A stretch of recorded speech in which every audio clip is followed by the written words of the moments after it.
thanks for inviting me to a kind of a corporate event as an academic. So this is our work with a group of people, out of which Kamlesh, I don't know whether he's in the room or not.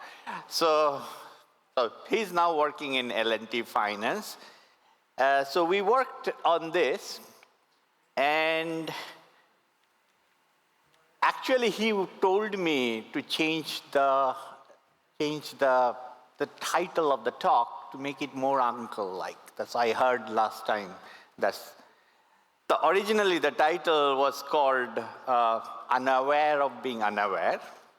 So so what are we doing here is going a few steps back on how data works, in the sense that how do we get data and how we process data. So kind of the AI is the last stage of that thing. So we need this concept of awareness. So when we are aware, so this is not a new concept, sorry. This is not a new concept. This is philosophically, we always looked at data throughout our history, starting from the Hindu philosophy of Advaita, where our consciousness actually starts from the collection of data. And so it's not going to be a philosophical talk, but we are going to see what is a tangible and intangible type of data. So we talked about unstructured data, and now these are different things. So not only in Hindu philosophy, Western philosophy, we also have Descartes, who basically says that, look, we are in this world because we can consciously incorporate data in our society. So data in that sense of consciousness. We breathe air, we eat food, these are all data we are consuming in some sense. The problem, coming to the problem of AI currently doesn't have that consciousness again. So AI cannot ask questions. Why do we, human beings, can ask questions? Is that most of us consume stuff, right? We have to eat, so we need to ask where the food comes from. So, but what AI does is a pretend to be intelligent, and it doesn't possess the awareness. So what AI is actually doing is increasing the awareness for the user, not for themselves. So this is a bit of a old stuff, sorry. So we are going to talk about financial awareness and financial knowledge. Now, financial knowledge, so there are two different concepts. So this is the financial awareness, so specifically, is an idea of why financial products exist. So we are asking ourselves, look, we can ask the chatbot or something, what do I need to do if I go somewhere and I fall sick, what kind of financial product I would need? Now, given that kind of information is already available in the world, the chatbot can give it to you. But otherwise, you have to ask the question. And whether you can understand the product or not requires financial knowledge. So, sorry. So right now, it is the people, we are in this world, really, where, so we talked about debt products, which is debt products are loans essentially. So you know that there is a loan, you can get or not, and then you become financially aware and you decide whether to take the loan, and which you have conscious participation, and or you decide not to take the loan, you don't have to participate. So all the discussions we heard about is in this context. Now, but there is, what I am trying to do is, or what we tried to do, is to talk about what happens before you are aware, financially aware. So the cognition part is two parts. One, you have a natural cognition, so which you kind of individual think of your intelligence, and you have acquired cognitions. So you go to universities, you learn and you do things, and that's kind of the acquired cognition. So these two together makes you either aware or unaware, and then you don't. So you can be completely unaware that to be unaware. So you don't even know that this part of the system actually exists. Now this is not a philosophy. I was going to go in a data in a minute. So here is the data. So we had the financial survey 2015. It's almost 10 years ago. So bit of a old data here. But that was the last survey NCFE did. So this is the National Center for Financial Education. It's right near in Bombay. We had 2 conferences using this data. So this has lots of, so there had been lots of financial questions of that, and they actually looked at 5 different product segments with 28 different financial products. So I might not just be talking about debt, to be more precise. So, and we have the granularity of different states, so forth. So the data is quite comprehensive. So it has around 100,000 data points. Usually went and interviewed people.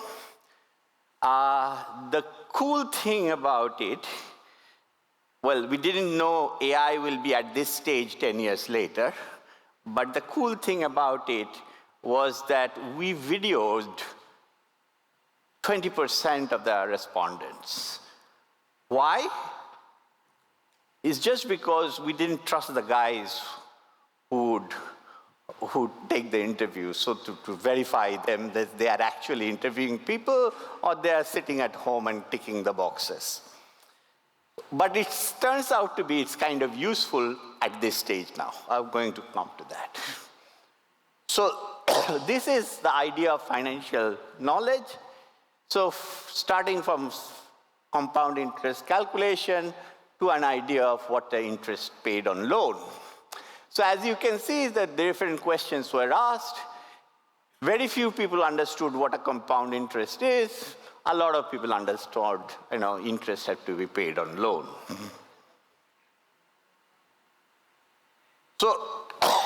So using statistical method or, sometimes, machine learning methods nowadays, you call it, but we can actually measure financial cognition. So this is not really, it stops being an abstract concept and becomes, so I'm not going through the mathematics really. So we can create 2 types of, so one is the acquired, which you can actually quantify it using questionnaires. You can look at demographics, and you can actually quantify the acquired knowledge.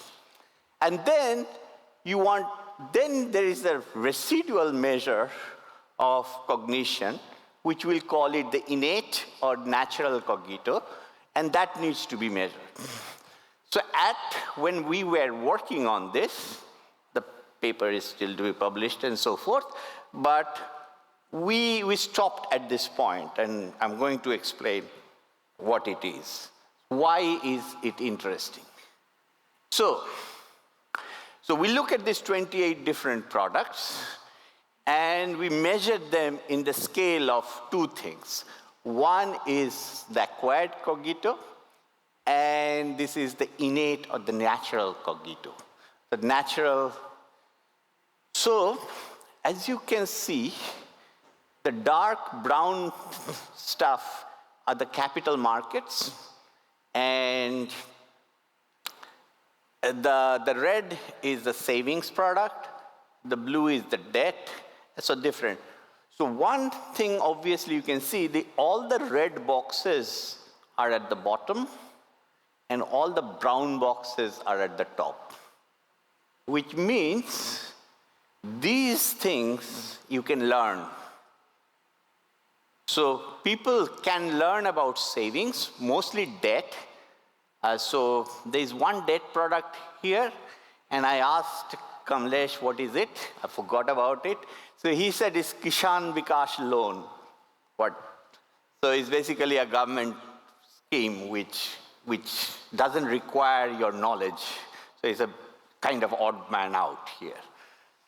So, but you can see the more complex the products are, you have to have a certain level of natural cognition levels to understand them. So savings products are easy to understand. Complex products are not easy to understand. Even more than that, you cannot teach people to understand them. Okay. So going back here, what do we do? A little bit here. So this is the issue, right? And we want to look at the guys who are completely unaware of a financial product. So it's not only the fact, so this part is easy to understand. So this part is that you decide, these are, there is a Bengali proverb which is, I don't know, I'm roughly, shall I translate, or some people know probably Bengali. So it's like, আমি আদার ব্যাপারী জাহাজের খবর নিয়ে করব কি? So it is roughly translated as, I did the translation. Yes, I'm just a ginger merchant. What the merchantship has to do with it? So it means I want to self-limit myself. So it's a rational decision not to know is very important. So these guys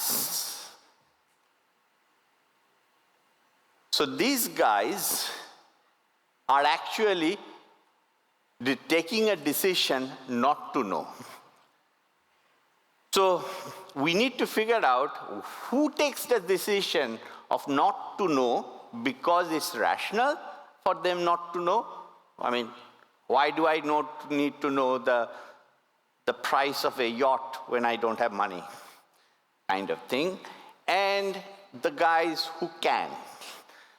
Now, why is it important in terms of a business perspective?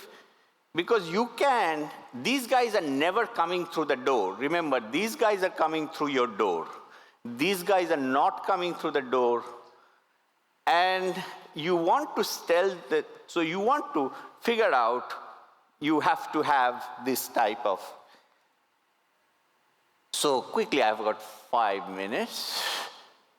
So what we do is a thought experiment.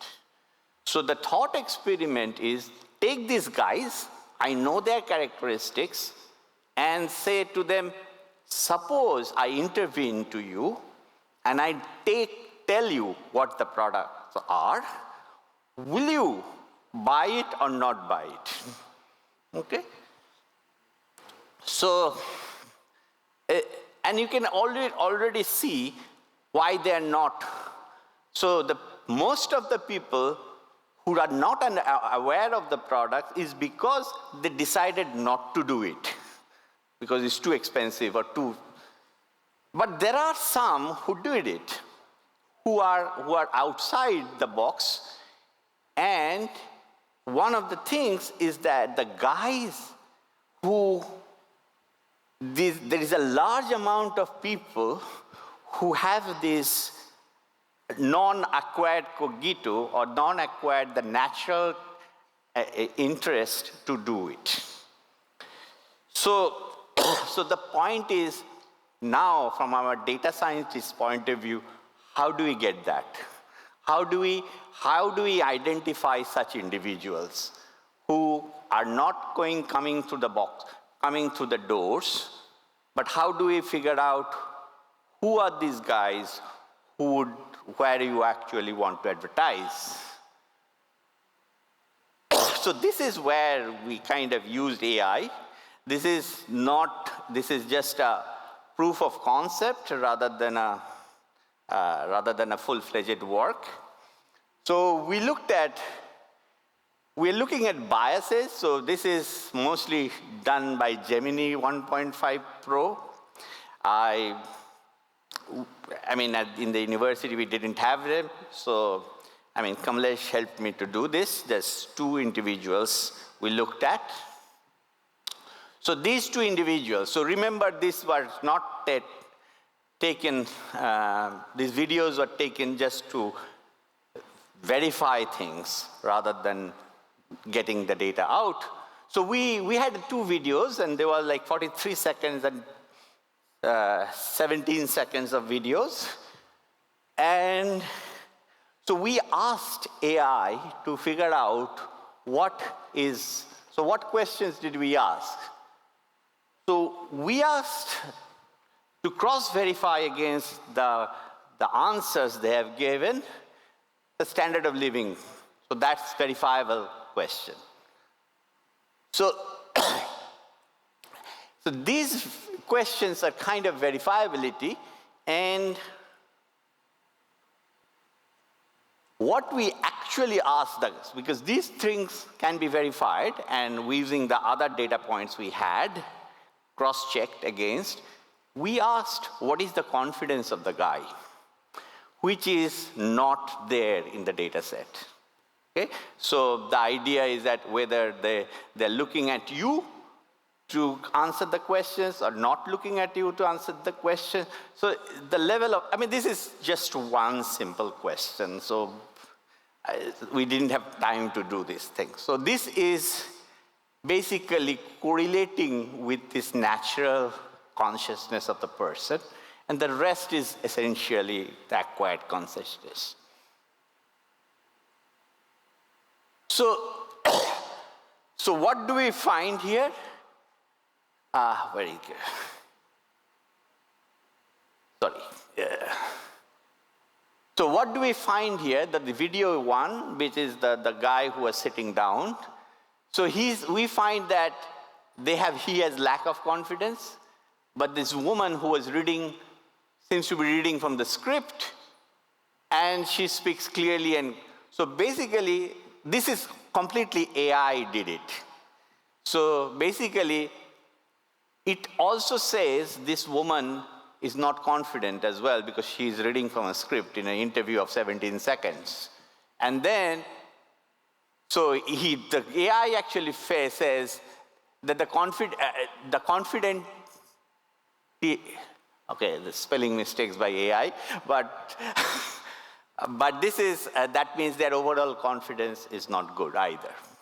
So he speaks hesitates. He is not speaking but he speaks hesitates in answering. So these are now quantifiable, because now you have data which is textual and you can convert into. So this kind of gives you, what are the advantages of these analysis? First of all, you don't need to ask 50 questions. If you see the interview, it is very boring. So asking 50 questions to somebody, I mean, we don't ask each other 50 questions. So you can reduce the number of questions so that you can focus on the things which you actually want. And it is easy. So I think Deborah showed us that if you look around the data, you can capture the tangible data easily. So you don't have to ask them whether you have a kacha house or a pakka house and stuff like that. So these are, I mean, this is a good thing. But the problem with this Gemini AI, at least, was that the training data, so remember, AI is in two parts. One is the model, and another is the data. So it's being trained, not being trained in Indian habits. Remember, in the South and North, we say yes and no in two different ways even. So we move our head differently. So vernacular languages, so even though we used, local language skills when we are interviewing people, vernacular language would give you the cues. That is not there. So the contextualization, I heard somebody in the other room that there seems to be some work on contextualization using Indian data, and that is kind of important. So one of the things you have to remember, you are using AI, which is trained in US data, in Indian context. If you really want to have practical application, you really need to have training the data. So the models is fine. My models is agnostic, so the models don't care about anything. But the data, so take the Gemini AI, train it to use using the Indian data, and use it. So that's, so I kind of want to end it here, brief talk. I welcome any questions. You have 2 minutes. Yes.